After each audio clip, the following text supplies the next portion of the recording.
Vile vile wakati huu ni kiongozi katika sub-region ya Murang'a, Kirinyaga na Kiambu wa Baraza Kuu la Waislamu nchini Kenya.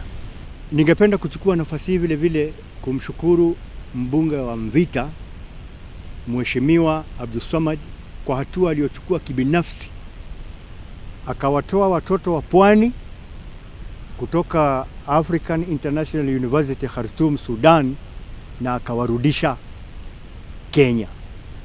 Masikitiko yetu sisi ni kwamba watoto wa bara hii wote walibakia Sudan, hawakuletwa, na ni unyonge na itaonekana kama ni kalabaa kwa watoto wale wako kule, sababu waliona ndege ya Kenya Airways, hawakuona ndege ya Abdulswamad. Waliona ndege ni ya Kenya Airways, imekuja ikabeba baadhi yao na baadhi yao wakabaki.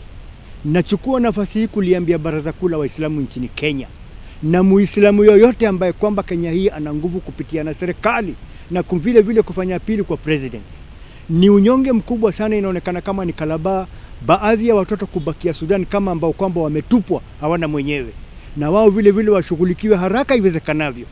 Waletwe vile vile walivyoletwa hawa wa Mombasa, waje watakaopatikana na maradhi watawekwa karantini kama wale Mombasa waliopatikana na maradhi wakawekwa karantini, na walio wazima wajiunge na Wakenya wengine, tukisubiria kupungua kwa janga hili la corona.